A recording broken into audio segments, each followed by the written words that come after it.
Please like and subscribe my videos and see us. Hello दोस्तों, मैं संजीत कुमार आज आपको पढ़ाने वाला हूँ फिजिक्स। क्या है ना कि एग्ज़ाम नज़दीक आ गया है और स्टूडेंट की तैयारी कुछ खास हो नहीं रहा है, तो मैंने सोचा कि आप लोग को थोड़ा मदद कर दूँ तैयारी करने में। और इसमें देखिए ये गोल्डन का 12th क्लास का फिजिक्स गोल्डन का क्वेश्चन बैंक है। इसमें क्या है ना कि कुछ क्वेश्चन का आंसर जो है मिस प्रिंट है और इसमें मिस प्रिंटिंग के कारण कुछ गलत गलत आंसर दिए हुए हैं पीछे ऑप्शन में। तो मैं इसमें आपको थोड़ा आंसर इसका कुछ सुधार करवा देता हूँ। क्या है ना कि पब्लिकेशन वाले तो सही लिखते हैं उसमें, लेकिन प्रिंटिंग के दौरान कुछ मिस प्रिंट हो जाता है। मिस प्रिंटिंग की वजह से हम नहीं चाहते हैं कि जानकारी है तो कोई स्टूडेंट गलत पढ़े और गलत लिखे और उसका रिजल्ट गड़बड़ा जाए। इसलिए मैं आपके लिए थोड़ा सा मदद करना चाहता हूँ और कृपया करके ऑब्जेक्टिव खास करके जो ऑब्जेक्टिव क्वेश्चन है उसका बहुत सारा इसमें गलत आंसर है। सब्जेक्टिव हालांकि सही है उसका आंसर और ऑब्जेक्टिव में कुछ कुछ मिस प्रिंट है, तो उसको मैं सुधारना चाहता हूँ आपके लिए। तो मैं क्वेश्चन पढ़ के आंसर बता दूंगा उसका और कुछ अगल बगल के पॉइंट होगा उसके अगल बगल उसको भी डील कर दूंगा, तो उसको भी थोड़ा नोट कर लीजिएगा और मिला लीजिएगा। जैसे देखिए मैं शुरुआत कर रहा हूँ 2021 का जो सेट है फिजिक्स का सेट ए, जो कि एग्जाम हुआ था उसका 1 तारीख 2 महीना 2021 को हुआ था। तो उसमें बहुत सारे ऑब्जेक्टिव क्वेश्चन है, 70 क्वेश्चन है ऐसे। उसमें से 35 क्वेश्चन चूज करना होता है, तो कोई 35 आप चूज कर सकते हैं, लेकिन उसका सही सही आंसर चूज करते ज़्यादा अच्छा रहेगा। चलिए मैं बताता हूँ। जैसे देखिए पहले इसमें क्वेश्चन है, क्वेश्चन नंबर 1 कि निम्नलिखित में से किस भौतिक राशि का पुनर्वितरण प्रकाश का व्यतिकरण होता है। तो देखिए प्रकाश के व्यतिकरण में प्रकाश की तीव्रता का व्यतिकरण होता है, क्योंकि जब प्रकाश किसी सतह पर पड़ता है तो प्रकाश की तीव्रता जो है उसकी सतह पर फैल जाता है और जिसके कारण से उसका जो बुलबुला होता है पानी का जैसे हो गया या तेल का या साबुन का बुलबुला, तो सब रंगीन नजर आता है।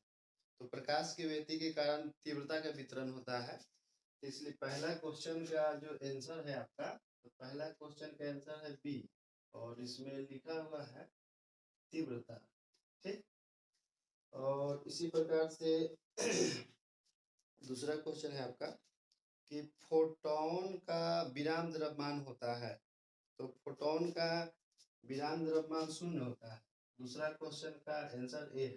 ठीक, और देखिए होता क्या है कि अल्बर्ट आइंस्टीन ने बताया था कि जब कोई वस्तु बहुत ही हाई स्पीड से मूव करता है, यानी कि बहुत उच्च वेग से, प्रकाश के वेग से, तो उसका कुछ द्रव्यमान होता है। तो फोटोन का कुछ ना कुछ गतिज द्रव्यमान होता है, लेकिन फोटोन का विराम द्रव्यमान 0 होता है, क्योंकि ऐसा माना जाता है कि फोटोन जब रेस्ट में रहता है तो इसका द्रव्यमान 0 होता है। और जानकारी के लिए बताता हूँ कि फोटोन एक उदासीन कण है। ठीक, जैसे इलेक्ट्रॉन आपका ऋणावेशित कण है, प्रोटॉन एक धनावेशित कण है, न्यूट्रॉन एक उदासीन कण है, उसी तरह से फोटोन भी एक उदासीन कण है। ठीक, तो कभी कभी ऑप्शन में आता है कि निम्नलिखित में से कौन एक उदासीन कण है। यदि न्यूट्रॉन के ना हो ऑप्शन में और फोटोन हो तो फोटोन को चूज करें, लेकिन इसका जो दूसरा क्वेश्चन है उसका आंसर कभी 0 होगा। ठीक, जो कि ऑप्शन नंबर ए में है। और भी ऑप्शन है, देखिए 4 ऑप्शन है, लेकिन 4 ऑप्शन बताएंगे तो उसका वीडियो लंबा हो जाएगा, समय ज़्यादा लगेगा, इसलिए मैं आपका ज़्यादा समय नहीं लेना चाहता हूँ और चाहता हूँ कि आप अपना सही आंसर मिला लें। देखिए तीसरा क्वेश्चन है कि बोर का आवृत्ति शर्त होता है। बोर का आवृत्ति शर्त होता है, तो बोर का आवृत्ति शर्त है क्या कि देखिए होता क्या है कि जब परमाणु के, हम लोग जानते हैं कि ठीक बीच में नाभिक होता है, नाभिक के चारों ओर वृत्ताकार कक्षा होता है और कक्षाओं में कौन घूमते रहता है, इलेक्ट्रॉन घूमते रहता है। इलेक्ट्रॉन को जब किसी बाहरी स्रोत से ऊर्जा मिलता है, इलेक्ट्रॉन अपना निम्न ऊर्जा स्तर से जम करके उच्च ऊर्जा स्तर में चला जाता है, या जब वही इलेक्ट्रॉन उच्च ऊर्जा स्तर से निम्न ऊर्जा स्तर में आता है तो ऊर्जा का उत्सर्जन कर देता है प्रकाश के रूप में। ध्यान सुनिएगा, जब इलेक्ट्रॉन को ऊर्जा मिलता है तो यह निम्न ऊर्जा स्तर से जंप करके उच्च ऊर्जा स्तर में चला जाता है, लेकिन जब वही इलेक्ट्रॉन उच्च ऊर्जा स्तर से निम्न ऊर्जा स्तर में आता है तो ऊर्जा का उत्सर्जन करता है। और यह जैसे मान लेते हैं कि इसका ऊर्जा है E1 पहला कक्षा का, दूसरा कक्षा की ऊर्जा है E2, तो दोनों कक्षाओं की ऊर्जा का जो अंतर होता है वह h के बराबर होता है, h के बराबर होता है। इसमें देखिएगा ऑप्शन में थोड़ा मिसप्रिंट दिया हुआ है। मेरे हिसाब से पहला कक्षा की एनर्जी थोड़ा कम होता है और दूसरा कक्षा की एनर्जी ज़्यादा होता है, तो मेरे हिसाब से होना चाहिए था यहाँ पर E2 माइनस E1 बराबर h, क्योंकि ऊर्जा का अवशोषण या उत्सर्जन जो होता है फोटोन के रूप में होता है और फोटोन का ऊर्जा जो है h के बराबर होता है। इसमें h प्लैंक नियतांक होता है और प्लैंक नियतांक का मान होता है h बराबर 6.6262 और into 10 to the power -34 joule second. ठीक, जब मैं प्लैंक नियतांक का मान पढ़ा रहा था तो मैंने एक बच्चा से कहा कि चलिए अब प्लैंक नियतांक का मान बताइए, तो ऐसे तो इसको पढ़ा जाता है 6.6262 into 10 to the power -34 joule into second, लेकिन एक बच्चे ने बहुत मजाकिया तरीका से इसका व्याख्या किया।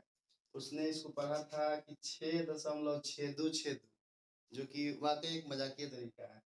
तो इसको सुन के सब कोई हंसने लगा और उसके दिन से सब कोई इसको बोलने लगा कि 6.6262 गुना 10 के पावर -34 जूल इंटू सेकेंड।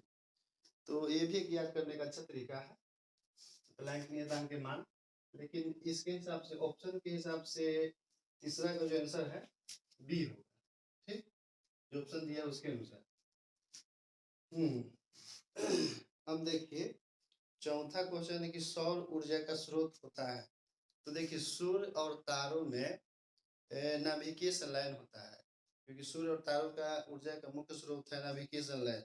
नाभिकीय संलयन के कारण सूर्य और तारों से अनंत ऊर्जा की उत्पत्ति होती है। तो चौथा का ऊर्जा जो है आपका डी होगा।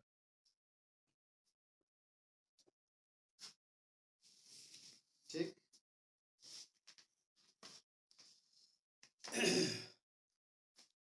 इसके बाद देखिए क्वेश्चन नंबर 5 है कि विद्युत का सबसे अच्छा चालक निम्नलिखित में कौन है। तो ऑप्शन ए में है चांदी, बी में है तांबा, सी में है सोना और डी में है जास्ता।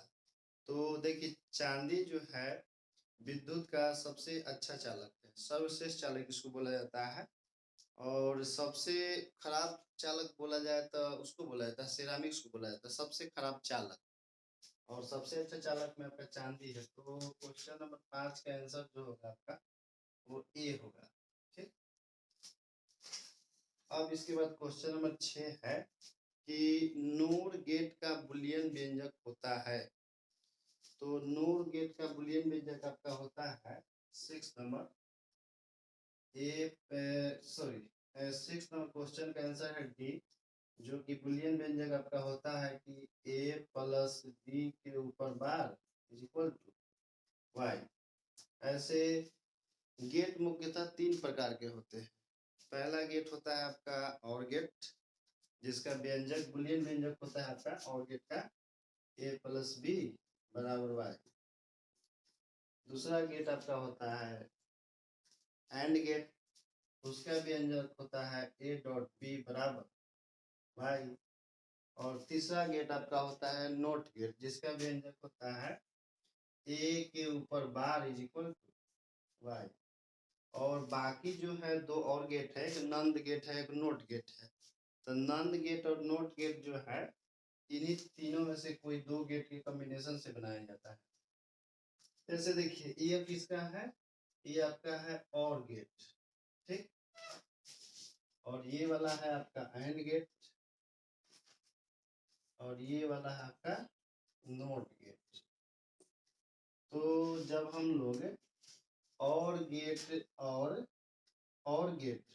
नोट गेट को मिलाते हैं, और गेट और नोट गेट को मिलाते हैं तो उससे हमारा बनता है, इसको और इसको मिलाते हैं तो इससे हमारा बनता है नोट गेट।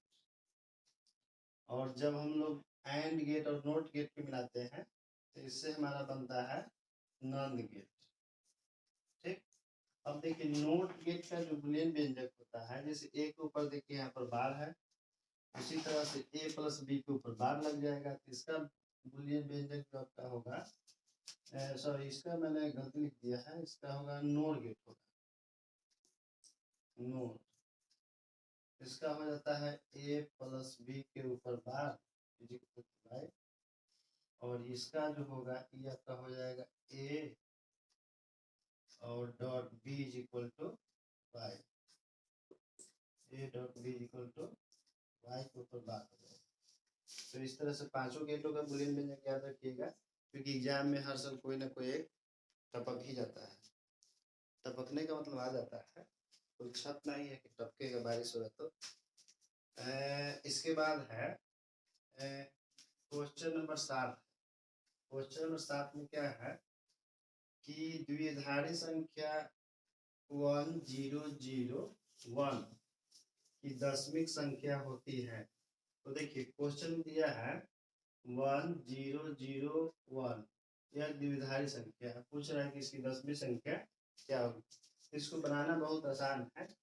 इसमें क्या किया जाता है कि देखिए 1 है, तो 1 को हम लोग क्या करते हैं कि 1 इंटू 2 के पावर 3, जैसे 1 के बाद जितना नंबर रहेगा उतना ही 2 के पावर में चढ़ाते हैं। देखिए 1 लिखे हम, और इसके बाद 3 नंबर है, 2 के पावर 3, फिर प्लस 0 और इंटू, फिर इसके बाद 2 नंबर है, तो क्या लिखेंगे 2 के पावर 2, फिर इसके बाद 0 को लिखेंगे, और 0 के बाद देखिए 1 नंबर है, तो लिखेंगे 2 के पावर 1 प्लस फिर 1 और गुना 2 के पावर 0। अब इसको हम सोल्व करेंगे तो 1 into 8 plus 0 into 4 plus 0 into 2 और प्लस 1 इंटू 1, यानी कि 8 प्लस 0 प्लस 0 और प्लस 1 इज इक्वल टू कितना हो जाएगा 9। अब देखिए ऑप्शन में हम लोग देख लेंगे कि ऑप्शन कौन में है, तो ऑप्शन सी में है आपका 9। तो इसका क्वेश्चन नंबर 7 का सही आंसर है सी। आंसर में लिखा हुआ है 9 10। इसका मतलब होता है कि ये जो आपका संख्या है 9 वो दशमिक पत्ती में है, और इसका मतलब होता है कि 1001 जो है ये आपका द्विआधारी पत्ती में है। ठीक। इसी प्रकार से क्वेश्चन है, क्वेश्चन नंबर 8 है कि ट्रांसफार्मर के लिए निम्नलिखित में से कौन सही है। तो ऑप्शन ए में है कि एसी को डीसी बदलता है, जो कि गलत है, और बी में है कि यह डीसी को एसी बदलता है, ये भी गलत है। सी में है कि यह डीसी वोल्टता को बढ़ाता है या घटाता है, ये भी गलत है, और डी में है कि यह एसी वोल्टता को बढ़ाता है घटाता है, यह सही है। क्योंकि ट्रांसफार्मर जो है केवल एसी के लिए काम करता है, डीसी के लिए काम नहीं करता है। यह एसी करंट की धारा और विभवांतर को बढ़ाने या घटाने का करता है। तो क्वेश्चन नंबर 8 का होगा सही आंसर डी है। और क्वेश्चन नंबर 9 है कि चुंबकीय ध्रुव प्राबल्य का एसआई मात्रक है। तो चुंबकीय ध्रुव प्राबल्य का एसआई मात्रक आपका होता है एम्पियर मीटर, क्योंकि उसका चुंबकीय ध्रुव प्राबल्य का क्वेश्चन नंबर कितना था 9 है। 9 का आंसर नंबर आपका सी होगा। इसका सही आंसर है एम्पियर मीटर। इसके बाद है कि पृथ्वी के चुंबकीय ध्रुव पर नमन कोण का मान होता है। तो ये तो याद करने वाला पॉइंट है। क्वेश्चन नंबर 10 का सही आंसर है बी 90 डिग्री। पृथ्वी के ध्रुव पर नमन कोण का मान 90 डिग्री होता है। तो 10 का आंसर सही आंसर है आपका बी, जिसका वैल्यू कितना है 90 डिग्री है। लेकिन यही क्वेश्चन में यदि पूछे कि पृथ्वी के विषुवत रेखा पर नमन कोण का मान कितना होगा, तो पृथ्वी की विषुवत रेखा पर नमन कोण का मान 0 डिग्री होता है। क्योंकि जैसे हम लोग चुंबकीय ध्रुव से पृथ्वी की विषुवत रेखा की ओर जाते हैं तो नमन कोण का मान घटते घटते 0 घटने लगता है, और विषुवत रेखा पर पहुंचते हैं तो नमन कोण का मान 0 हो जाता है आपका। तो क्वेश्चन नंबर 10 का आंसर बी है। इसके बाद क्वेश्चन नंबर 11 है कि निर्वात की चुंबकीय प्रवृत्ति का मान होता है। तो निर्वात की चुंबकीय प्रवृत्ति का मान 0 होता है, क्योंकि देखिए चुंबकीय प्रवृत्ति जो होता है वो किसी पदार्थ का होता है, और हम लोग जानते हैं कि निर्वात में कोई ऐसा पदार्थ मौजूद नहीं होता है, यहाँ तक कि हवा भी नहीं होता है। तो जब वहाँ पर पदार्थ ही नहीं है तो चुंबकीय प्रवृत्ति किसका होगा? क्योंकि कोई पदार्थ रहेगा तब ना उसका चुंबकीय प्रवृत्ति होगा। तो वहाँ पदार्थ की मौजूदगी नहीं होने के कारण निर्वात की चुंबकीय प्रवृत्ति शून्य होती है, तो इसलिए 11 का सही आंसर डी होगा। तो 11 का सही आंसर डी। और क्वेश्चन नंबर 12 है कि चुंबकशीलता म्यू, चुंबकशीलता यह किसका भाई है? विद्युतशीलता का भाई है। और चुंबकशीलता का सही संबंध होता है इसके लिए सही संबंध होता है म्यू बराबर बी बाई एच। तो हम ऑप्शन में देखेंगे कि कौन में है, तो इसका 12 ऑप्शन में है म्यू बराबर बी बाई एच, इसलिए 12 का आंसर होगा बी। तो खुशी की बात है कि इसमें भी बी। चलिए ठीक है, तो 12 के आंसर हो जाएगा म्यू बराबर बी बाई एच। फिर इसके बाद क्वेश्चन नंबर 13 है कि चुंबकीय यमोत्तर में पार्थिव चुंबकीय क्षेत्र बी नमन कोण डेल्टा बी का क्षैतिज घटक बी एच और बी का उदाग्र घटक बी भी होते हैं, निम्नलिखित में से कौन सा संबंध सही है? तो देखिए इसके लिए फॉर्मूला होता है। फॉर्मूला क्या होता है? क्वेश्चन नंबर 13 फॉर्मूला होता है आपका कोस डेल्टा बराबर b h by b, b h by b formula होता है। तो ऐसा ऑप्शन हम लोग खोजेंगे तो ऐसा ऑप्शन तो कोई है नहीं इसमें, इसलिए इसको क्या करेंगे इंटू कर देंगे। तो इंटू करेंगे तो बी एच बराबर क्या हो जाएगा? बी एच बराबर हो जाएगा बी कोस डेल्टा। तो ऐसा ऑप्शन देखते हैं, हाँ 13 का ए में ऐसा ऑप्शन है, इसलिए 13 का सही ऑप्शन आंसर होगा ए। इसको मिलाते चलिएगा, मिलाना है, क्योंकि देखिए इसको मिलाइएगा तभी आपको मिलेगा। आपको मालूम होना चाहिए कि आपको क्या मिलेगा। सब चीज हम नहीं बता सकते हैं, पढ़ा रहे, ठीक ना। क्वेश्चन नंबर 14 में है कि विद्युत चुंबकीय तरंग के संचरण की दिशा होती है। तो विद्युत चुंबकीय तरंग के संचरण की दिशा होती है ई क्रॉस बी के समांतर, vector e cross vector b के समांतर। और ऐसा ऑप्शन जो है आपका क्वेश्चन नंबर 14 के डी में है, इसलिए 14 का सही आंसर होगा आपका डी। ठीक। और क्वेश्चन नंबर 15 है कि वोल्ट मीटर मापता है। तो वोल्ट मीटर जो है आपको देखिए नाम से ही पता चल रहा है, वोल्ट लग रहा है कि कोई वोल्टेज संबंधित है, और वोल्टेज हम लोग विभवांतर को ही बोलते हैं। तो इसलिए 15 का सही आंसर होगा बी, विभवांतर।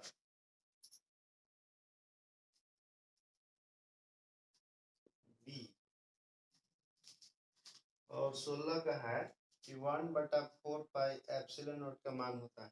तो इसका मान होता है आपका 9 × 10⁹ न्यूटन मीटर स्क्वायर प्रति कूलम स्क्वायर।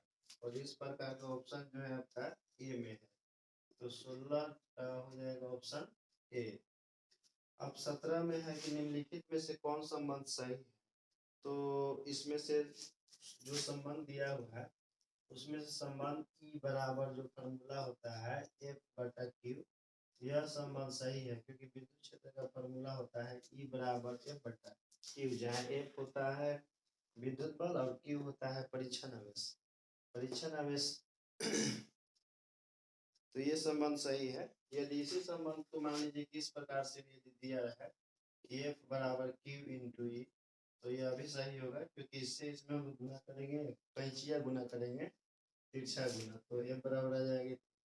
तो ऑप्शन जो है आपका 17 में ए सही है। ठीक। और देखिए इस तरह का जो हम लोग क्वेश्चन बना रहे हैं, यदि ये जो क्वेश्चन बैंक है इसको पूरी तरह से बना लिया जाए तो कम से कम मेरे ख्याल से 70 में कम से कम 30-35 क्वेश्चन आराम से लड़ जाएंगे। तो और थोड़ा बहुत किताब भी पढ़ना पड़ेगा, ऐसा नहीं है कि पूरी तरह से इसी से लड़ जाएगा। लेकिन इसको यदि पूरा बना लिया तो कुछ ना कुछ तो एग्जाम में आ ही जाएगा नंबर, वो भी अच्छा खासा नंबर आ जाएगा। चलिए इसके बाद हम लोग आगे देखते हैं।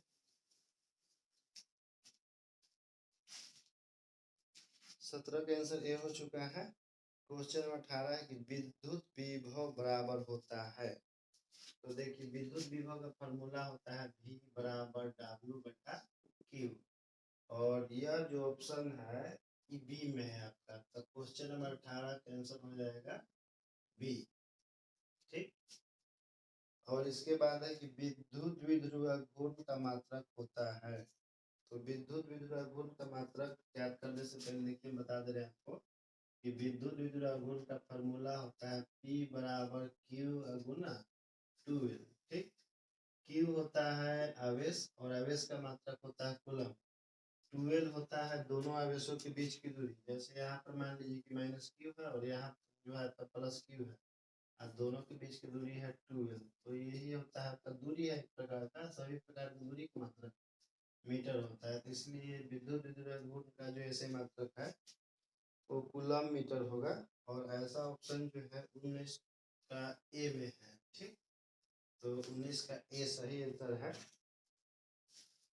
इसके बाद 20 नंबर क्वेश्चन है कि 1 फैराड बराबर होता है।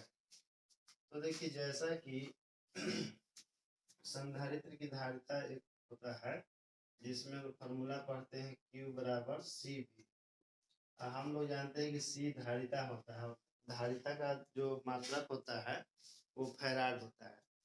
तो क्वेश्चन पूछा है कि फैराड बराबर क्या होता है, तो सी बराबर फॉर्मूला हो जाएगा आपका Q/V। अब देखिए इसको धारिता का मात्रक तो फैराड होता है, तो इसको हम मान लेते हैं 1 फैराड, और आवेश का मात्रक होता है कूलम, तो इसको मानते हैं 1 कूलम। विभव का होता है वोल्ट, तो इसको मान लेते हैं 1 वोल्ट। तो क्या हो जाएगा 1 कूलम वोल्ट इनवर्स, और ऐसा ऑप्शन जो है आपका बी में है, इसलिए क्वेश्चन नंबर 20 का सही आंसर होगा बी। ठीक, क्वेश्चन नंबर 21 है कि आवेशित चालक की स्थितिज ऊर्जा होती है। अब देखिए क्वेश्चन नंबर 21 में पूछा है कि आवेशित चालक की स्थितिज ऊर्जा क्या होती है, तो इसका 2 आंसर होता है, लेकिन हम लोग ऑप्शन के अनुसार कोई एक चुन लेंगे। पहला तो इसका फॉर्मूला होता है U बराबर ½ CV², जो कि ऑप्शन में देखेंगे, तो ये ऐसा ऑप्शन है बी में, इसलिए इसका सही आंसर होगा बी। लेकिन कभी कभी मान लीजिए कि यही क्वेश्चन है लेकिन उसमें ये सब में से जो ऑप्शन गिवन है उसको चार, तो उसमें से ये ना रहे, तो इसका एक और फॉर्मूला होता है आपका U बराबर होता है Q²/2C। तो इसको भी आप खोज सकते हैं, जब E नहीं मिलेगा तो इसको खोजेंगे। ठीक, और यदि मान लीजिए कि ये भी ऑप्शन में है और ये भी ऑप्शन में है, तो पहले जो भेटा जाएगा उसी को लेंगे, क्योंकि और यदि एक ही ऑप्शन में 2 आंसर सही होता है तो जो पहले हमको मिलता है हम लोग उसी को सही मानते हैं। जैसे कि हम लोग कोई सामान खरीदने जा रहे हैं और जो सामान हमको अपने घर से 500 मीटर की दूरी पर मिल रहा है और वही सामान 10 किलोमीटर दूरी पर मिल रहा है और दोनों का रेट सेम है, तो हम नज़दीक वाले में खरीदेंगे, दूर वाला क्यों जाए खरीदें, दूर में खरीदना मूर्खता ही होगा, तो इसीलिए उसको नज़दीक वाला ऑप्शन को चुनेंगे। चलिए क्वेश्चन नंबर 22 में है आपका प्रतिरोध के समांतर क्रम में निम्नलिखित में से कौन सी राशि समान रहती है। तो देखिए जब प्रतिरोधों को समांतर क्रम में जोड़ते हैं तो प्रत्येक प्रतिरोध के लिए विभवांतर का मान समान होता है, जबकि धारा जो है बंटवारा हो जाता है धारा का। और श्रेणी क्रम में क्या होता है कि विभवांतर सबके लिए अलग अलग होता है और धारा सबके लिए एक समान होता है। लेकिन क्वेश्चन में पूछा कि प्रतिरोधों के समांतर क्रम में निम्नलिखित में से कौन सी राशि समान होती है, तो समांतर क्रम में विभवांतर समान होता है और धारा का बंटवारा हो जाता है, यानी कि धारा अलग अलग होता है। तो इसका 22 का आंसर हो जाएगा आपका ए विभवांतर। और यदि श्रेणी क्रम में पूछता है कि श्रेणी क्रम समूहन के लिए कौन सी राशि समान होती है, तो उसका आंसर होता है धारा। ठीक, अब देखिए क्वेश्चन नंबर 23 में पूछा है कि 1 हेनरी बराबर होता है। इसका तो 2-3 ऑप्शन सही है, लेकिन देखेंगे पहले कौन है। देखिए हम लोग जानते हैं कि 1 मिली हेनरी बराबर होता है 10 के पावर -3 हेनरी। अब हम लोग इसको लिख सकते हैं 1 मिली हेनरी बराबर 10 के पावर -3 गुना 1 हेनरी, तो ये भागा में आएगा आपका, तो 1 मिली हेनरी बराबर हो जाएगा 10 के पावर -3 हेनरी, सॉरी यहाँ पर बचेगा 1 हेनरी। यह जब ऊपर जाएगा तो हो जाएगा आपका 10 के पावर 3 हेनरी, पावर नेगेटिव है तो ऊपर जाएगा तो पॉजिटिव हो जाएगा, तो 1 हेनरी बराबर आपका हो जाएगा 10 के पावर 3 मिली हेनरी। तो ये एक ऑप्शन सही है। और देखिए इसका दूसरा ऑप्शन भी सही है, क्योंकि हम लोग जानते हैं कि 1 माइक्रो हेनरी बराबर होता है, ठीक है ऑप्शन ए सही, नहीं तो माइक्रो में तो -6 होता है।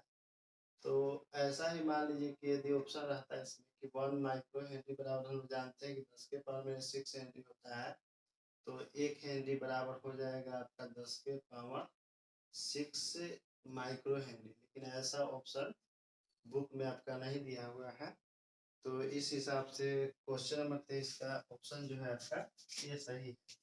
तो 23 का ए सही है कि 1 हेनरी बराबर 10 के पावर 3 मिली हेनरी।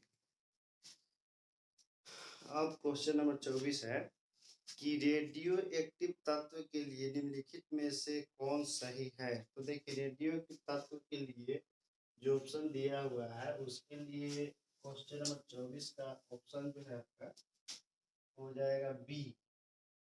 24 का सही आंसर क्या होगा? बी। और बी में लिखा हुआ TA बराबर 1/λ, जहाँ TA होता है रेडियो एक्टिव पदार्थ के विघटन का औसत आयु, यानी कि जब किसी रेडियो एक्टिव पदार्थ का क्षय शुरू होता है तो उसको पूरी तरह से विघटित होने में जितना समय लगता है तो उसी समय को हम लोग उसका औसत आयु कहते हैं। और यह जो लैम्डा होता है वो विघटन नियतांक होता है। क्वेश्चन नंबर 25 में है कि निम्नलिखित में कौन सही है। तो देखिए इसको बारी बारी से जांच करना पड़ेगा, लेकिन एक बात कॉमन दिया हुआ कि सब में बराबर में 12 दिया हुआ, तो हम ऑप्शन नंबर ए को ही चेक कर लेते हैं। 25 का आंसर है आपका ए, लेकिन फिर भी आपको चेक करके दिखा देते हैं। देखिए लिखा हुआ इस प्रकार से 1100 और दशमिक में बराबर 12। इसको चेक करके देखते हैं कि 12 आता है कि नहीं। तो देखिए 1 के बाद कितनी संख्या है? 3, तो 1 गुना 2 के पावर 3 और प्लस 1 के पावर बाद 2 है, इसको लिखेंगे 2 के पावर 2 और 0 गुना 2 के पावर 1 और प्लस 0 गुना 2 के पावर 0। ये सबका वैल्यू 0 हो जाएगा और इसका हो जाएगा 8 + 4 हो गया 12, जो कि यानी कि 25 का ऑप्शन ये सही है। इसके बाद देखिए आ गया क्वेश्चन कि मूल गेट निम्नलिखित में से मूल गेट के लिए निम्नलिखित में से कौन सही है। तो मैंने आपको पीछे बताया था कि मूल गेट 3 होते हैं, एक होता है और गेट और एक होता है एंड गेट और एक होता है नोट गेट। तो उसके लिए देखते हैं ऑप्शन ए में दिया हुआ है, तो 26 का ऑप्शन नंबर ए होगा कि मूल गेट 3 ही होता है, और नोट एंड। ठीक, देखिए इसके बाद है 27 नंबर कि निम्नलिखित में से कौन आवेशित नहीं है। तो अल्फा कण एक आवेशित कण है जिस पर आवेश का मान होता है आपका 26 नंबर क्वेश्चन का मैंने ऑप्शन नहीं बताया। 26 नंबर क्वेश्चन का आंसर जो है ए है। और क्वेश्चन नंबर जो 27 है आपका, तो उसमें पूछा है कि निम्नलिखित में से कौन आवेशित कण नहीं है। तो फोटोन के बारे में मैंने बताया था कि फोटोन एक उदासीन कण है जिसका विराम द्रव्यमान का मान 0 होता है।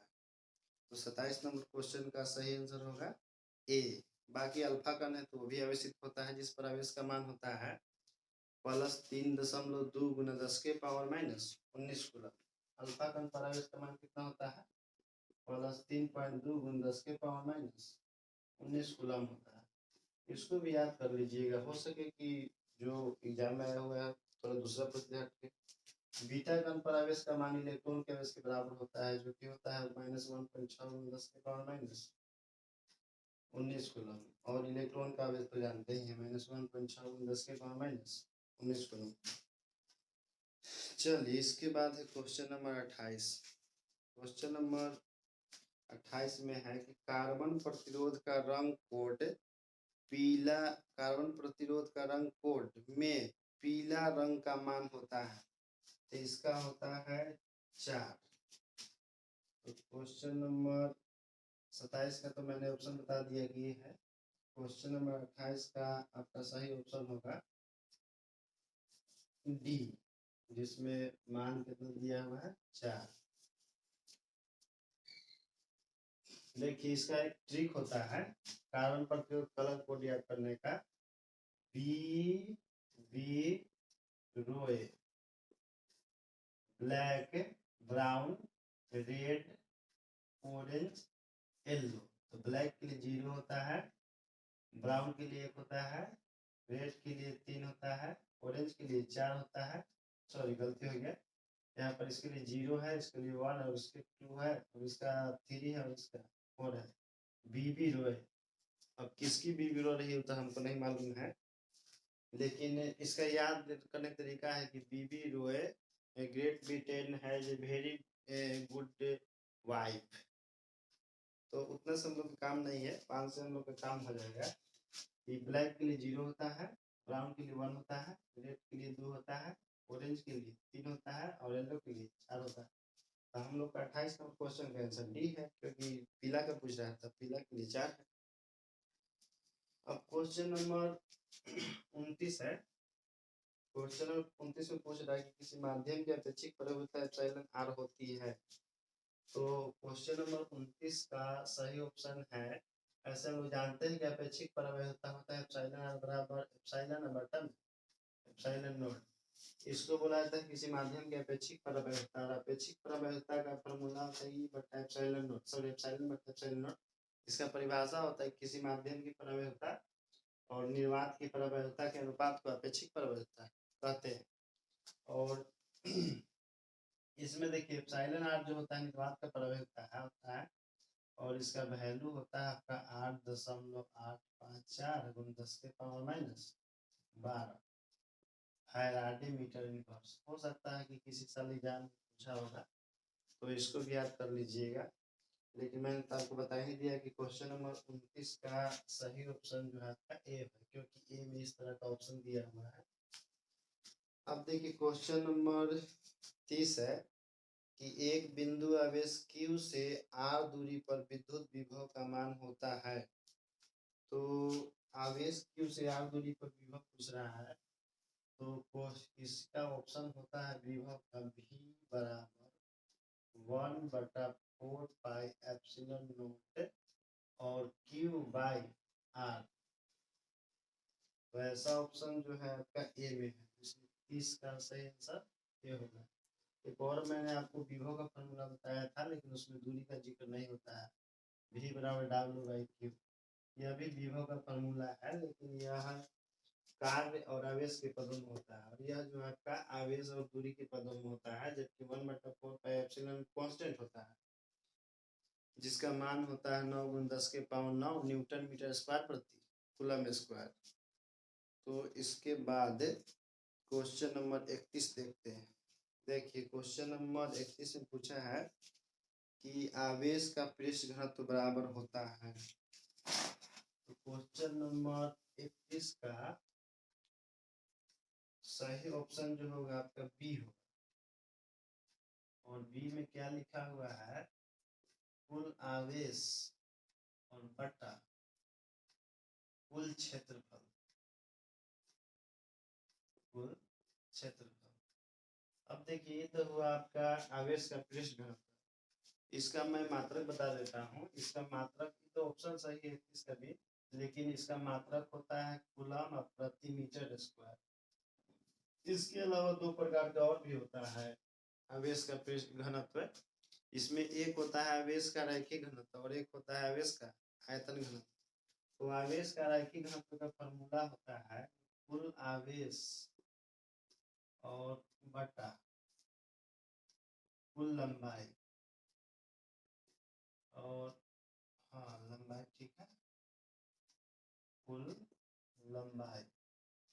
ये आपका आवेश का रैखिक घनत्व है, और इसका मात्रक होता है कूलम मीटर इनवर्स, और इसको मैंने लिख दिया कूलम मीटर इनवर्स 2। एक होता है आवेश का आयतन घनत्व, तो उसका होता है आपका कुल आवेश और बटा कुल आयतन, तो उसका हो जाएगा कूलम प्रति मीटर क्यूब। और इसका बीमा भी बता देता हूँ, इसका बीमा होता है ATL इनवर्स 2, और इसका बीमा होता है ATL इनवर्स, और इसका बीमा होता है ATL इनवर्स 3। क्योंकि आवेश का बीमा 80 होता है और आयतन का बीमा LQ हो जाएगा, जो कि ऊपर जाएगा तो इनवर्स में हो जाएगा। यहाँ लंबाई का L होता है जो कि ऊपर जाएगा तो इनवर्स में हो जाएगा, और यहाँ क्षेत्रफल का A स्क्वायर होता है जो कि ऊपर जाएगा इनवर्स में हो जाएगा। और तीनों के तीनों अदिश राशि है, ठीक। लेकिन इतना जानकारी देने के लिए मैं थोड़ा क्षमा चाहता हूँ। इसका 31 का सही आंसर B है। तो इसके बाद देखिए क्वेश्चन नंबर 32 से पूछ रहा है कि पानी का परावैद्युत स्थिरांक होता है, तो पानी का परावैद्युत स्थिरांक 80 होता है। तो क्वेश्चन नंबर 32 का जो आपका आंसर है वो A होगा, जिसका सही आंसर कितना है 80। चलिए, और मान लीजिए कि यदि क्वेश्चन में कभी निर्वात के लिए पूछे कि निर्वात के लिए परावैद्युत स्थिरांक का मान कितना होता है, तो निर्वात या हवा के लिए परावैद्युत स्थिरांक का मान 1 होता है। तो यदि पूछेगा तो बता देंगे कि निर्वात या हवा के लिए परावैद्युत स्थिरांक का मान 1 होता है। परावैद्युत स्थिरांक जो है अपेक्षिक परावैद्युता का ही दूसरा नाम है, तो इससे घबराए नहीं। अपेक्षिक परावैद्युता को ही हम लोग परावैद्युत स्थिरांक के नाम से भी जानते हैं, और परावैद्युत स्थिरांक को या अपेक्षिक परावैद्युता हो, दोनों को हम लोग एक ही संकेत से लिखते हैं, और वो संकेत है आपका एप्सिलॉन आर। तो 32 का आंसर तो हो गया। इसके बाद देखिए क्वेश्चन नंबर 33 में है कि आर त्रिज्या की पृथ्वी की विद्युत धारिता होती है। तो देखिए हमारा पृथ्वी जो है एक गोलीय चालक, पृथ्वी जो है हमारा एक गोलीय चालक व्यवहार करता है, और गोलीय चालक की धारिता होती है C बराबर 4 पाई एप्सिलॉन नॉट और आर। तो इस प्रकार का ऑप्शन जो है बी में है, तो 33 का सही आंसर होगा आपका बी। और सभी प्रकार के गोलीय चालक की धारिता यही होता है C बराबर 4 pi epsilon naught into r. हमारा पृथ्वी भी एक गोलीय चालक है जिसकी धारिता इतना है, और यदि पृथ्वी के धारिता ज्ञात किया जाए तो उसका धारिता आता है आपका 711 माइक्रोफैराड आता है, यदि धारिता ज्ञात कीजिएगा तब इसमें। क्योंकि देखिए इसका 4 पाई एप्सिलॉन नॉट का मान जो होता है उसका हो जाता है आपका, इसको बता देता हूँ ना कि कैसे निकलता है। देखिए हम लोग जानते हैं कि 1/4 पाई एप्सिलॉन नॉट का जो वैल्यू होता है 9 × 10⁹ लेकिन इसको यदि पलट दिया जाए तो 4 pi epsilon naught is equal to हो जाता है 1/9 × 10⁻⁹ देखिए धारिता निकालना है तो इसका फॉर्मूला होता है 4 pi epsilon naught into r, और इसको हम पुट कर देंगे 1/9 × 10⁻⁹ और पृथ्वी का त्रिज्या होता है 6400 किलोमीटर, और किलोमीटर को मीटर में बदलने के लिए 1000 से गुणा कर देते हैं, 1000 से गुणा कर देंगे। उसके बाद इसको सोल्व कर देते हैं। देखिए यहाँ पर 2 शून्य है और यहाँ पर 3 शून्य है, 10 के पावर 5 शून्य हो जाएगा, इसमें से घट जाएगा आपका, तो बचेगा 64/9 और इंटू 10⁻⁻⁴ बचेगा। इसको डिवाइड कीजिएगा तो डिवाइड करके आपका आता है कितना आता है 711 माइक्रोफैराड में आएगा। तो ऑप्शन को आप याद कर सकते हैं, पृथ्वी की धारिता जो होती है 711 माइक्रोफैराड होती है, और उसका ज्ञात करने का फॉर्मूला होता है C बराबर 4 pi epsilon naught into r. चलिए इसके बाद क्वेश्चन नंबर 34 है। क्वेश्चन नंबर 34 में पूछा है कि 1 एम्पियर बराबर होता है। तो क्वेश्चन नंबर 34 को हम बनाते हैं।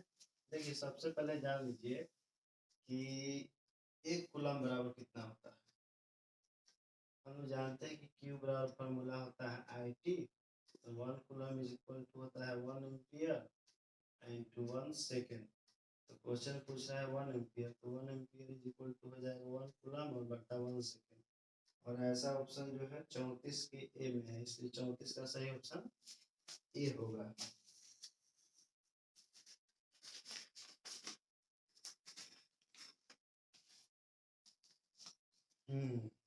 इसके बाद क्वेश्चन नंबर 35 है। क्वेश्चन नंबर 35 में पूछ रहा है कि विद्युत बल की इकाई होती है। तो देखिए विद्युत बल जो है एक प्रकार का बल नहीं होता है, विद्युत बल एक प्रकार का ऊर्जा होता है और दुनिया में सभी प्रकार के ऊर्जा का एक ही इकाई होता है और वो होता है जूल। और क्वेश्चन नंबर 35 का सही आंसर हो जाएगा बी, क्योंकि बी में जूल लिखा हुआ है, तो 35 का हो जाएगा सही ऑप्शन बी। इसके बाद देखिए क्वेश्चन नंबर 36 में है औसत रंग पीला के अपवर्तनांक के लिए निम्नलिखित में से कौन सही है। तो 36 का सही आंसर ए होगा, 36 का सही आंसर ए है और उसके ऑप्शन में लिखा हुआ है mu is equal to mu r plus mu भी बट्टा में दो, बट्टा में दो मतलब कि 2 रुपया हो 2 रुपया। ऑप्शन लगा दो ए में सही बरूए। देखिए क्वेश्चन नंबर 37 में है कि समांतर सतह वाली कांच की पट्टी की औसत शक्ति होती है। तो देखिए समांतर सतह वाली कांच की पट्टी जो होती है एक्चुअल में वो साधारण ग्लास होती है और साधारण ग्लास का कोई पावर नहीं होता है और पावर को हम लोग शक्ति बोलते हैं, तो इसका शक्ति हो जाएगा 0। तो 37 नंबर क्वेश्चन का आंसर बी सही है, क्योंकि साधारण ग्लास का कोई पावर नहीं होता है, शक्ति नहीं होता उसका, तो इसका ऑप्शन बी सही है। क्वेश्चन नंबर 38 में है कि कोणीय वर्ण विक्षेपण बराबर होता है। यह तो प्रिज्म से रिलेटेड क्वेश्चन है और इसका फॉर्मूला होता है आपका म्यू भी और माइनस म्यू आर इनटू ए, और ऐसा ऑप्शन जो है आपका ए में है, तो 38 का ए सही है ऑप्शन। और 39 नंबर में कि खगोलीय दूरदर्शी के लिए निम्नलिखित में से कौन सही है। देखिए खगोलीय दूरदर्शी जो होता है उसका उपयोग हम लोग आकाशीय पिंडों को देखने के लिए करते हैं और वो भी रात के समय। तो रात से रात्रि के समय तो ऐसे ही उससे प्रकाश कम आता है, तो उसमें 2 लेंस होता है उसके नली में, एक आगे होता है तो आगे वाला लेंस को बड़ा रखा जाता है, पीछे वाला लेंस थोड़ा छोटा होता है। आगे वाला लेंस को हम वस्तु लेंस कहते हैं और उसके फोकस को एफ से लिखते हैं, और जो आँख के पास लेंस होता है उसको नेत्रिका लेंस कहते हैं, उसको एफिस लिखते हैं। आगे वाला लेंस का फोकस दूरी ज़्यादा होता है, तो इस हिसाब से हो जाएगा आपका f o greater than f e, और ऐसा ऑप्शन किस में है, तो ऐसा ऑप्शन आपका बी में है, इसलिए 39 नंबर क्वेश्चन का सही आंसर क्या होगा, बी होगा। इसके बाद देखिए क्वेश्चन नंबर 40 में है कि हवा में एप्सिलॉन आर का मान होता है। देखिए मैंने बताया था आपको कि हवा में एप्सिलॉन आर का मान जो है और निर्वात में एप्सिलॉन आर का मान 1 होता है। ये पूछ ही दिया ससुरा, एक तो हम छोड़ेंगे नहीं, ये कितने है 40 में, एक आंसर सी है। ऐसे ओकरे में 40 में दिया हुआ है कि हवा के लिए एप्सिलॉन आर का मान 1 होता है, हम बताए थे। देखिए पूछ दिया एक में, ध्यान में था इसलिए बता दिए, चलिए काम में आ गया, ये तो काम ध्यान हो गया भाई। चलिए मजा आ रहा है बता रहा हूँ, बदल के चीज आगे पूछ ले। चलिए इसके बाद देखिए विद्युत क्षेत्र में एक आवेशित कण पर लगने वाला बल का मान होता है। अरे मर्दे ये पूछ दिया, देखिए आगे बताए थे 41 नंबर क्वेश्चन का आंसर तो हम बताए थे। देखिए हम बताए थे आपको कि ई बराबर होता है ए बटा क्यू, फॉर्मूला ए बराबर होता है कौन होता है क्यू इंटू ई हो जाता है। एफ जो है आपका बल है वो बराबर होता है क्यू इंटू ई के बराबर। 41 में देख लीजिए ऑप्शन कौन है, ए, दम लड़ गया का, तो गर्दा गर्दा लगता है कि हो जाएगा। 41 के आंसर होगा आपका ए। मजा आ रहा है भाई बताओ ना, वो अलग बात है कि रात के 2 बज रहा है, लेकिन जानते हैं बनाने में बड़ा मजा आ रहा है। अरे हमारा पढ़ावे से लेकिन पास हो जाएगा तो हमारा क्या दिक्कत, हमारा 1 महीना जाग लेंगे तो इतना कितना नींद लेते रहेंगे, लेकिन पास हो जाएगा एक बार तक, खाली पास तो हो जाएगा, लेकिन क्या फिर तो आराम से सुतल जाएगा चद्दर टांग के अपन रजाई अपन खटिया फिर क्वेश्चन नंबर 42।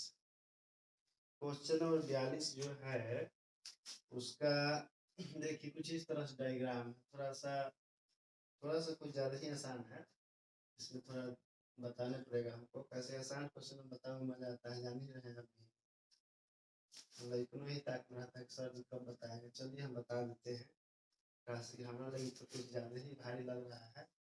देखिए ई जो है बीच में वो तार जोड़ दिया है सब, देखिए दोनों कितना अच्छा से कनेक्टेड था, अब बीच में इस ससुर आगे घुस गया, सारा काम बिगाड़ दिया।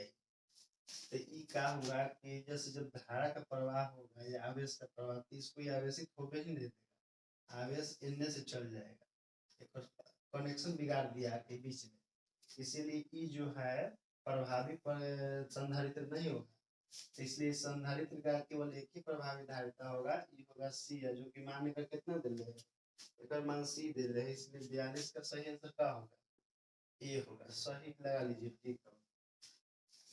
काम बिगाड़ दिया, देखिए दोनों कितना से कनेक्टेड था, बीच में जाके घुसा दिया टाइम, अभी दोनों के कर दिया भंग, कितना अच्छे से बेचारा कनेक्टेड था सर, इसीलिए ई वाला आवेशित नहीं होगा, आपका ए ही वाला आवेशित होगा, एक प्रभावी धारिता का होगा सी होगा, इस पूरा प्रतिरोध सॉरी परिपथ का। अब मर्दे बताते बताते लाइन से बता रहे कपे से। 43 नंबर क्वेश्चन है कि प्रकाश वर्ष किस भौतिक राशि का मात्रक है।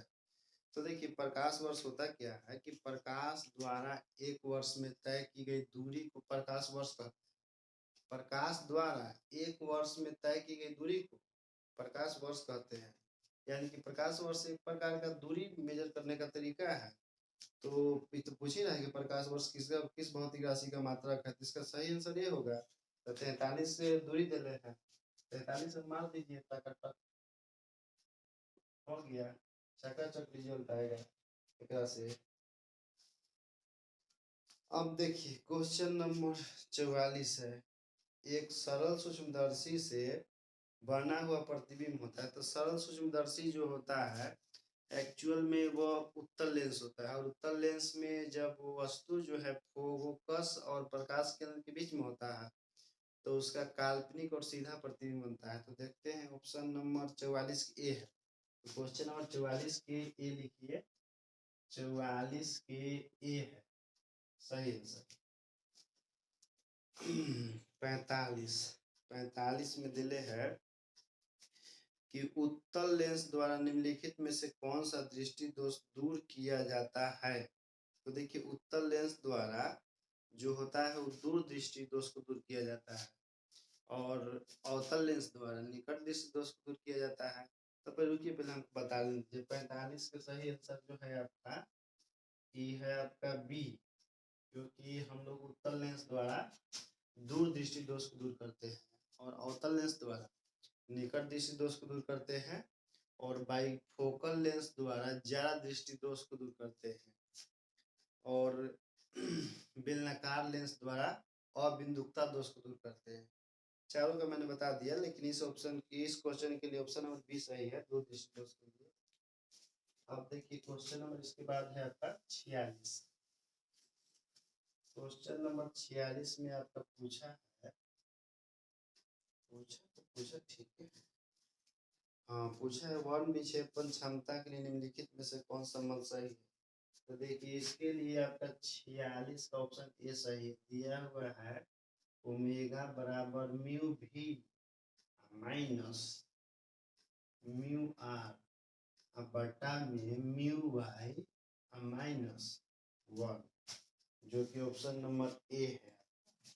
चलिए क्वेश्चन नंबर 47 में है कि निर्वात में प्रकाश का वेग c है और कांच के लिए म्यू बराबर 3/2 है, तो इसमें इसका मान क्या होगा। अब देखिए जैसे कि हम लोग जानते हैं फॉर्मूला कि अपवर्तनांक बराबर होता है निर्वात में प्रकाश की चाल बटा किसी माध्यम में प्रकाश की चाल।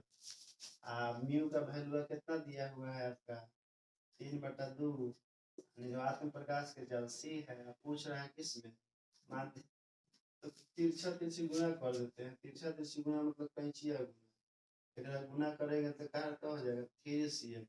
ऐसे हर एक राज्य में 1 ही cm होता है, लेकिन यहाँ पर गुना करता तो क्या गया 3cm। ये तो कमाल हो गया। 3cm cm बराबर क्या हो जाएगा 2cm बटा में 3 2c बटा 3। तो देखते हैं ऐसा ऑप्शन बी में है तो 47 का सही ऑप्शन क्या? 47 का सही ऑप्शन बी होगा। अब क्या?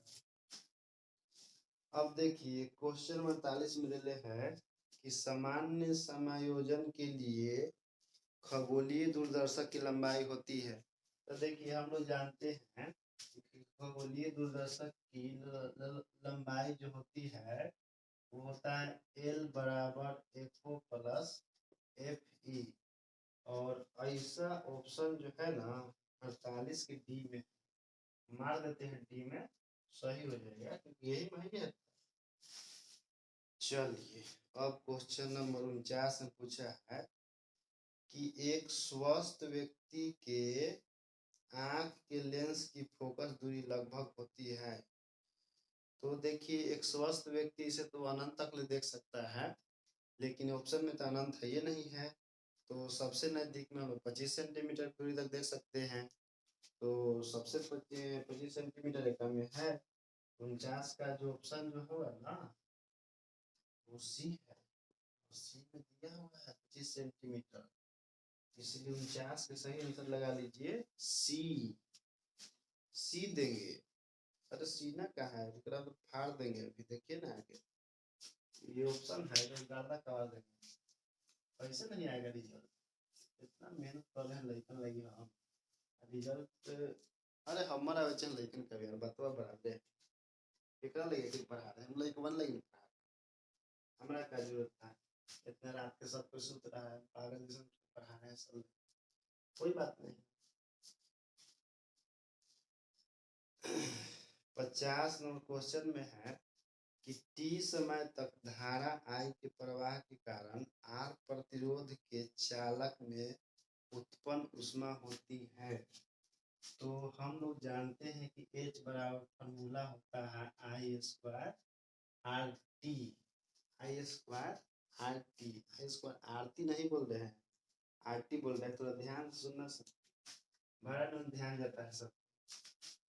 50 के सही ऑप्शन सी होगा। कैसे ओकरे में सब है तो आई स्क्वायर आर टी।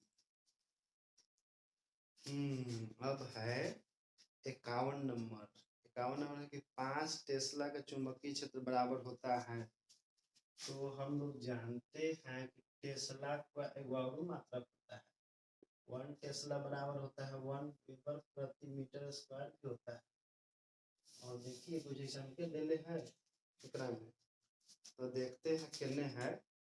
और ऑप्शन ए में है 51 की ये होगा 5 वेबर प्रति मीटर स्क्वायर बटा में करके दिले ताकि हम लोग घबरा जाए। घबराएंगे मार के फेंकना देंगे तो जान ले लेंगे पूरा 70 को बनाना है। अब देखिए क्वेश्चन नंबर 50 प्रतिवर्ती धारा का आरएमएस का मान आई आरएमएस और प्रतिवर्ती धारा का शिखर मान आई नोट के बीच संबंध होता है। तो देखिए एक संबंध होता है आपका ऐसे आरएमएस। देखिए आई आरएमएस का फॉर्मूला होता है आई नोटा बटा में √2। लेकिन ऐसा ऑप्शन कोई दिया हुआ नहीं है इसमें। लेकिन क्वेश्चन में अगला बार पूछ लेता, पिछला बार हम देखे थे लेकिन वो वीडियो नहीं बनाए थे। हम सोचे थे कि लड़कन ऐसे पास हो जाता है सर, लेकिन देख रहे हैं कि ऑब्जेक्टिव में गड़बड़ा ही जा रहा है हर बार, इसीलिए सोचे कि सब हम बना देते हैं। तो ऐसा ऑप्शन तो है नहीं। तो एक जब हल करते हैं हम लोग, हल के मतलब कि अब किसान भी हल मांगे जाएंगे। एक √2 से ऊपर नीचे गुना करते हैं। देखिए ऐसे परिमेयकरण जिसको बोलते हैं, √2 से नीचे गुना होगा तो क्या हो जाएगा ये हो जाएगा √2 का वैल्यू कितना होता है 1.414 गुना आई नोट बटा में 2। देखिए 2 से अगर हम लोग भाग देंगे ना आएगा 0.707। देखिए ऐसा ऑप्शन होगा कहीं पर IRMS बराबर कितना है 0.707 आई नोट। ई ऑप्शन में जो है नु सी में है, इसीलिए 52 का सही आंसर क्या होगा सी होगा। लेकिन एक ध्यान रखना है भाई, एहू एग्जाम में पूछ ले है कई बार, ठीक ना। एहू होता है IRMS बराबर आई नोट पर रूट 2 एकरा हिसाब से तुम मार ही देगा सी दिए करा मिटा दे रहे हैं, ठीक नु।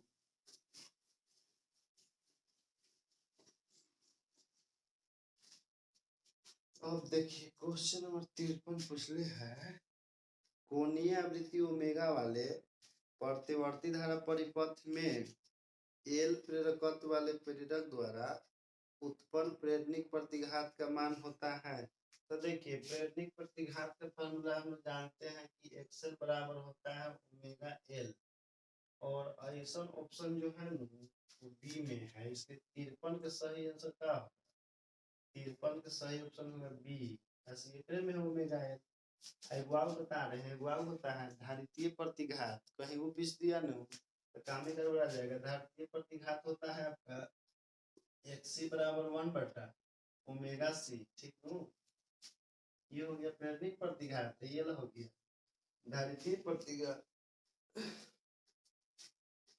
अब देखिए क्वेश्चन नंबर 54 में शक्ति गुणांक के लिए निम्नलिखित में से कौन संबंध सही है। संबंध मतलब फॉर्मूला होता है, ठीक ना। ये नहीं पूछता है कि कौन के चाची या मौसी या दादी या नानी है, ठीक। तो संबंध का मतलब सूत्र होता है। क्वेश्चन नंबर 54 में पूछा है कि शक्ति गुणांक के लिए सही संबंध कौन है। तो देखिए सही संबंध होता है, शक्ति गुणांक का फॉर्मूला हम लिख दे रहे हैं। शक्ति गुणांक का सही फॉर्मूला होता है यथार्थ शक्ति, यथार्थ शक्ति बटा में यह माध्य शक्ति होता है या आभासी शक्ति होता है। तो आभासी शक्ति। और देखिए जो किताब है ना, किताब में ऐसा ऑप्शन कहीं नहीं दिया। किताब मतलब की में इसमें मिस प्रिंट है, बताया ना शुरू में मिस प्रिंट है, इसमें कहीं ऑप्शन नहीं है। तो बी में या सी में दोनों में सेम ऑप्शन में दिले है जस के तस। तो हम लोग सुधार लेते हैं, सी में कर लेते हैं यथार्थ शक्ति या बटा में आभासी शक्ति, क्योंकि दोनों ऑप्शन सेम है। मिस प्रिंट से आ गया है, क्योंकि ध्यान गड़बड़ा गया होगा, छप गया होगा, तो हम लोग सुधार देते हैं।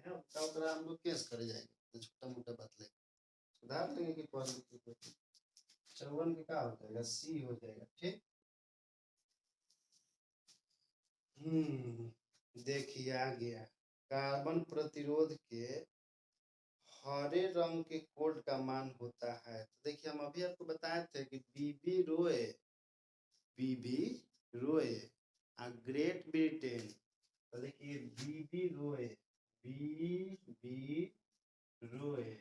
फिर क्या बोले थे great Britain has a very beautiful wife, ठीक। वेरी गुड वाइफ बोले थे, तो वेरी गुड वाइफ बोले थे उसमें होगा हमारा कमाल याद करने से मतलब है काम। तो देखिएगा लगे 0 बताए थे, 1 बताए थे, 2 बताए थे, 3 बताए थे, 4 थे, क्या होगा 5। तो देखिए तो हाँ ये है 55 का होगा आंसर सी। 55 के सी हो गया आपका सही ऑप्शन, ठीक। चलिए अब जो है 56 में आते हैं।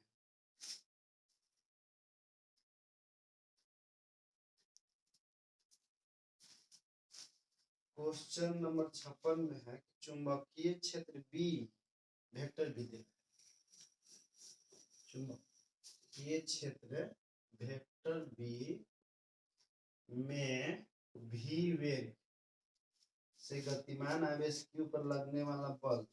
तो देखिए वेक्टर बी में भी वेग से गतिमान आवेश क्यू पर लगने वाला बल जो होता है ना, वो होता है F बराबर Q into V cross b. ऐसा ऑप्शन देखते हैं कौन में है, ऐसा ऑप्शन कोई में नहीं है, ठीक ना। तो सुधार लीजिएगा, हमारा हिसाब से बी में ऐसे कर लीजिए, ठीक। सही माना जाएगा उसी को, क्योंकि आगे कोई मेंशन है ही नहीं दिले है, ओकरा में दे दिया है उल्टा बी क्रॉस भी दे दिया है, और जबकि होता है भी क्रॉस बी। सुधार लीजिए सुधार लीजिए, मैं इसे कहे थे कि ऑप्शन गलती गलती दे दे है, वही सुधार लेंगे, हम पढ़ा रहे हैं, आपकी बात नहीं है। मतलब लड़कवानी से पढ़ेगा गलती मार के आएगा, सब कहेगा कि रिजल्ट में कैसे तो गड़बड़ा गया, और ये में गलती दे रहे हैं, सुधार दे रहे हैं, ठीक ना, कोई बात नहीं। चलिए 56 का ऑप्शन हो गया बी, लेकिन हाँ सुधार लीजिएगा, बराबर क्यू इंटू भी क्रॉस बी होता है, उसमें दे दे बी क्रॉस बी, गलती दे रहे हो। अब चलिए क्वेश्चन नंबर 57 में देखते हैं। 57 दल की पदार्थ की प्रतिरोधकता के निम्नलिखित में से कौन सही है, तो हम लोग जानते हैं 57 है हो, 57 में होता है R बराबर रो इंटू एल बाई ए, लेकिन हम लोग से पूछा है रो, तो एक हिन्ने भेजते थे गुना में कि तू हमने जो, तो हो जाएगा आर इंटू ए, एक भेजते भागा में कि तू हमने भाग, भागा में भाग, तीन भाग क्या गया, तो देखते हैं इस ऑप्शन कौन में, और इस ऑप्शन ए में है, तो 57 का ऑप्शन सही होगा ए। 58 के पूछा विभव प्रवणता बराबर होता है, हम लोग जानते हैं कि विभव प्रवणता बराबर होता है E बराबर माइनस dv बाय dx। अब एक में कोई ऑप्शन नहीं है dv बाई dx वाला, कैसे E बराबर तो नहीं दिले, लेकिन dv बाई dx दिले हैं, तो एक में से हम लोग मान लेते हैं C में कहा dv बाई dx दिया हुआ है, विभव प्रवणता को लिखते हैं dv बाई dx से, तो ऐसा ऑप्शन नहीं है, तो इसी को धर लेते हैं। अरे जरा फेर में गए थे वो नहीं मिला, तो जो ऐसा दिखाई देगा ऊपर पकड़ के लिए आएंगे, हमारा तो सी में वही लग रहा है, ऊपर मार देते हैं। 59 नंबर क्वेश्चन पूछा है कि विद्युत फ्लक्स का ऐसा ही मात्रक होता है, तो देखिए विद्युत फ्लक्स का दो ऐसा ही मात्रक होता है, इसमें क्यों दिले हैं। अब देखिए कहेगा से कि खान सर की कॉपी कर रहे हैं, और क्या करे बताइए, हुए मुंह से निकल जाता है कभी कभी।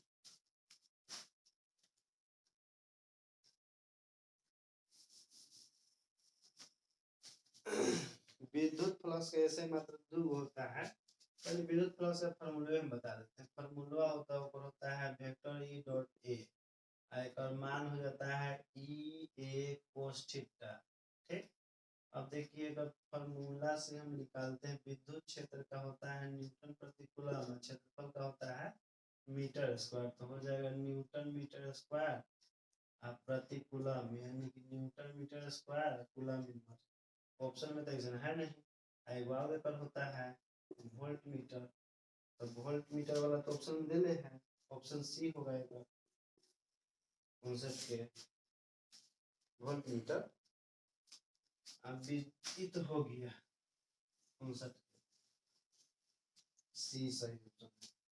देखिए संबंध Q बराबर एन में निम्नलिखित में से n का मान संभव नहीं है। 60 नंबर क्वेश्चन पहुंच गया, 70 बना देंगे, बिंदु आ रहा है, सुतला जरूरी है, सुबह उठ के 6 बजे से पढ़ाना है, करो 6 बजे से नहीं, ये भी 8 बजे क्लास।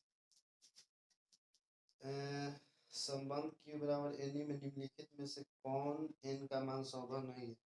देखिए इसमें Q बराबर एन में n जो होता है इलेक्ट्रॉनों की संख्या होती है, इलेक्ट्रॉनों की संख्या होती है जो 1 होता है, 2 होता है, 3 होता है, 4 होता है, 5 होता है, 6 7 8 9 10 11 12 13 14 इस प्रकार से होता है, दशमलव में नहीं होता है। तो पूछा है कि निम्नलिखित में से कौन मान संभव नहीं है, तो सी में 4.2 दे दे है, जो कि हम बता रहे हैं अभी दशमलव में नहीं होता है, तो सी में हो जाएगा एक आंसर 4.2 संभव नहीं होगा। चलिए 61 पूछा है कि एक समांतर पट्टिका संधारित्र की धारिता के निम्नलिखित में से कौन संबंध सही है, तो हम लोग जानते हैं कि समांतर प्लेट संधारित्र की जो धारिता होती है ना, उसी बराबर होता है ए एप्सिलॉन नॉट बटा डी। ऐसा ऑप्शन जो है ए में, तो 60 के सही, सॉरी 61 के सही आंसर क्या होगा, ए होगा, और ए में है सी बराबर ए एप्सिलॉन नॉट बटा डी। इसके बाद तो हम पहुंच ही गए हैं नजदीक में। अब देखिए क्वेश्चन नंबर 62 विद्युत परिपथ की शक्ति होती है। कोई बात नहीं, एक 3 गो फॉर्मूला होता है शक्ति के। देखिए पहला बात कि हम शक्ति के फॉर्मूला लिख देते हैं। एक होता है P बराबर W बटा T, एक होता है P बराबर I स्क्वायर R, एक होता है P बराबर V स्क्वायर बटा में R, एक वाव होता है, एक तो हो जाता है,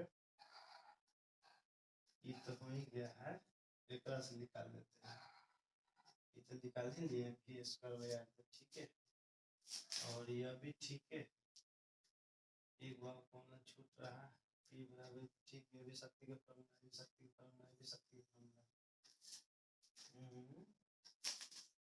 अच्छा देख लेते हैं, ध्यान से उतर गया है। 62 के सी में तो है V स्क्वायर बाई R, तो 62 का सही आंसर हो जाएगा सी, का सी है वाला है। V स्क्वायर विद्युत शक्ति का फॉर्मूला तीनों होता है, एक वाव होता है, लेकिन दिमाग में आ ही नहीं रहा है कौन वाला होता है।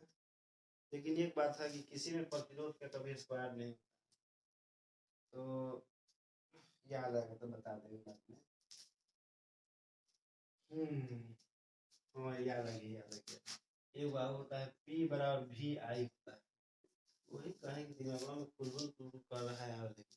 4 विद्युत शक्ति का फॉर्मूला होता है P बराबर W बाई T, P बराबर I स्क्वायर आएगा, P बराबर V स्क्वायर बाई R और P बराबर VI, जिसमें से देखिए ऑप्शन सी सही हम लोग के, ये वाला V स्क्वायर बाई R होगा। अब देखिए क्वेश्चन नंबर 63 में आते हैं। क्वेश्चन नंबर 63 में है धारितीय प्रतिघात बराबर होता है। देखिए बताए थे पीछे कि धारितीय प्रतिघात जो होता है ना, वो XC बराबर आपका होता है 1 बटा ओमेगा C। अरे वहां पर ही जहाँ आया था कि धारितीय सॉरी प्रेरणिक प्रतिघात का होता है, तो बोले थे कि धारितीय प्रतिघात का फॉर्मूला तो 1 बटा ओमेगा C। देखिए आगे देने हैं ये, तो एक सही ऑप्शन जो होगा आपका 63 का डी होगा। ठीक, अब देखिए क्वेश्चन नंबर 64 में दिया है कि जैसे कोई एक तत्व है, अब देखिए तत्व का दिया है, तत्व दिया है x a z, इसमें a होता है तत्व का द्रव्यमान संख्या और z होता है तत्व का परमाणु संख्या। और जब किसी परमाणु के नाभिक से एक अल्फा कण उत्सर्जित होता है, जब किसी परमाणु के नाभिक से एक अल्फा कण उत्सर्जित होता है, तो अल्फा कण के उत्सर्जित होने पर उसके द्रव्यमान संख्या में 4 इकाई की कमी आती है और परमाणु संख्या में 2 इकाई की कमी होती है। तो इस हिसाब से देख लेते हैं कौन द्रव्यमान में 4 कमी दिखा रहा है, तो ऑप्शन ए में, ऑप्शन ए में दिखा रहा है इसके द्रव्यमान में 4 कमी आया है और परमाणु संख्या में 2 कमी आया। दिखा देते हैं आपको भी, देखिए ऐसा दिया हुआ है ए जेड, बन गया है वाई है का द्रव्यमान कितना कमी आया है 4, परमाणु संख्या 2, और इससे निकला कौन है बाहर, तो हीलियम बाहर निकला है। तो हीलियम का द्रव्यमान 4 होता है, परमाणु संख्या 2 होता है। और यदि किसी परमाणु के नाभिक से बीटा किरण उत्सर्जित होता है, तो उसका ए का जो मान होता है अपरिवर्तित रहता है, द्रव्यमान संख्या में कोई परिवर्तन नहीं होता है, लेकिन उसका परमाणु संख्या जो होता है ना, उसमें एक वृद्धि हो जाता है। किसके उत्सर्जन, बीटा कण के उत्सर्जन। ठीक, बीटा कण उत्सर्जित होगा तो द्रव्यमान संख्या में कोई परिवर्तन नहीं होगा, परमाणु संख्या में एक वृद्धि हो जाएगा। लेकिन अल्फा कण उत्सर्जित होता है तो द्रव्यमान संख्या में 4 इकाई की कमी होती है और परमाणु संख्या में 2 इकाई की कमी होती है। और इस प्रकार का जो ऑप्शन है ए में है, इसलिए 64 का सही आंसर ए होगा। अब 65 नंबर क्वेश्चन है, ये तो क्वेश्चन नंबर 65वां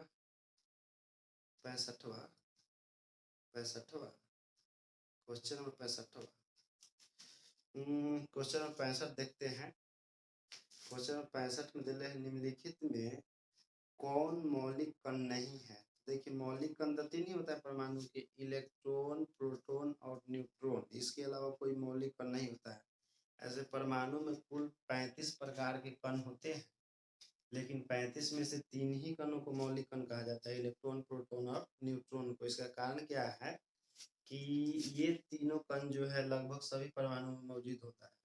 लगभग सभी प्रकार के परमाणु में तीनों मौजूद होता है, केवल हाइड्रोजन को छोड़ करके। हाइड्रोजन में केवल एक प्रोटॉन और केवल एक इलेक्ट्रॉन होता है, उसमें न्यूट्रॉन नहीं होता है। उसको छोड़ करके बाकी सब में तीनों मौजूद होता है। इसी कारण से इन तीनों कणों को हम लोग मौलिक कण कहते हैं। तो ऑप्शन में अल्फा कण दिया हुआ है, तो अल्फा कण मौलिक कण नहीं होता है। तो 65 का सही आंसर हो जाएगा आपका सी हो जाएगा, अल्फा कण। टीवी प्रसारण के निम्नलिखित में से कौन सी आवृत्ति यूज की जाती है? तो देखिए, टीवी प्रसारण के लिए यूज किया जाता है 30 से 300 मेगाहर्ट्ज, 30 से 300 मेगाहर्ट्ज। और इसका ऑप्शन जो है सी होगा। क्वेश्चन नंबर 66 है, 66 के सी होगा, क्योंकि सी में ही इस प्रकार का ऑप्शन दिया हुआ है। और 67 में दिया है कि क्षीणता को मापने के निम्नलिखित में से कौन सा मात्रक यूज किया जाता है? देखिए, क्षीणता क्या होता है कि जब विद्युत चुंबक की तरंग किसी माध्यम से होकर के गुजरता है तो उसकी तीव्रता में कुछ कमी आ जाती है, प्रबलता में।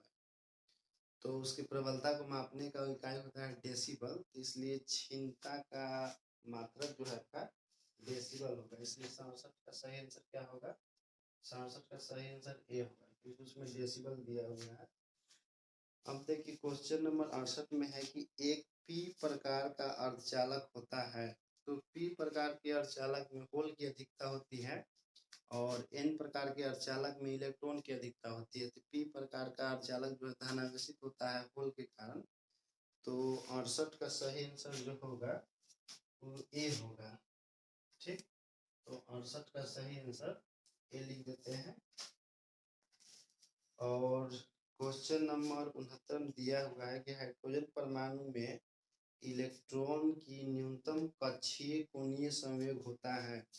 तो देखिए, बोर का जो अभिगृहित था उसमें बोर ने कहा था कि जो परमाणु के कक्षा में इलेक्ट्रॉन घूमता है तो सभी कक्षाओं में इलेक्ट्रॉन नहीं घूम सकता है। इलेक्ट्रॉन केवल उसी कक्षा में घूम सकता है जिसमें उसका कोणीय संवेग का मान, कोणीय संवेग यानी एम्पियर का मान h/2 पाई का पूर्णांक गुणज होता है। ठीक, पूर्णांक गुणज यहाँ पर n हम लोग लिखेंगे। तो हाइड्रोजन परमाणु के इलेक्ट्रॉन की न्यूनतम कक्षीय, न्यूनतम मतलब पहला कक्षा कह रहा है, पहला कक्षा के लिए n का मान 1 होता है, तो यहाँ पर 1 से गुना हो जाएगा, तो हो जाएगा h/2 पाई। और h/2 पाई किसमें है? तो इसी में है, इसलिए 69 का सही आंसर क्या हो जाएगा? 69 का सही आंसर आपका सी हो जाएगा। और देखिए, पूछा है कि दाता अपद्रव्य परमाणु की संयोजकता होती है। देखिए, जो एन टाइप का अर्धचालक होता है ना, तो एन टाइप के अर्धचालक को हम लोग दाता अपद्रव्य परमाणु, दाता अपद्रव्य भी कहते हैं। तो इसके लिए हम लोग वर्ग 15 के तत्वों को मिलाते हैं। देखिए, एन टाइप का जो अर्धचालक होता है वर्ग 15 के तत्वों को मिलाकर बनाया जाता है, और जो पी टाइप का अर्धचालक होता है उसको वर्ग 13 के तत्वों को मिलाकर बनाया जाता है। ठीक, तो इसको हम लोग पी टाइप के जो अर्धचालक होता है उसको ग्राही प्रकार का अर्धचालक कहा जाता है, और जो एन टाइप का अर्धचालक होता है उसको दाता प्रकार का अर्धचालक कहते हैं। और दाता प्रकार का अर्धचालक जो है 15 तत्वों के मिलाने से बनता है और उसकी संयोजकता 5 होती है। और ग्राही प्रकार का जो होता है एन टाइप, पी टाइप वाला जो होता है वो 13 से बनता है, तो उसके लिए संयोजकता 3 होती है। तो इसके लिए 70 का सही आंसर सी होगा, क्योंकि दाता कह रहा है, तो इसका सही ऑप्शन सी 5। चलिए, इसमें जो है देखिए, मैंने बता दी, इसी तरह से हम डेली जो है आपको एक सेट जो है बना करके डेली बताते जाएंगे, और इसी तरह से अपना आंसर जो है उसमें सुधार लीजिएगा सही सही, और सही सही मिला करके सही से याद कर लीजिएगा। नहीं तो एक बार दिमाग में गलती आंसर बैठ गया तो फिर उसको आपको लगेगा कि वही सही है, लेकिन सही तो आखिर सही होता है और गलती आखिर गलती होता है। क्योंकि आपके सही मानने से क्या होता है, एग्जामिनर तो चेक करेगा तो सही आंसर मिलाएगा आपको, और गलती निकल गया तो काट ही देगा आपका। तो इसलिए आज के लिए इतना ही। जय हिंद। बड़ा जोर से नींद आ रहा है भाई, अब बर्दाश्त नहीं होगा। 3:30 बजे बताए, 8 बजे से क्लास लेना है, बड़ा लंबा क्लास चलता है मेरा। सुबह में 8 बजे से पढ़ाना शुरू करते हैं तो शाम के 6 बजे जाकर रुकते हैं, और फिर टाइम निकाल कर पढ़ा देना थोड़ा सा, ताकि आप लोग थोड़ा ध्यान से पढ़ लिख लें और अच्छा से पास हो जाए नंबर से। बहुत बहुत धन्यवाद। Good night.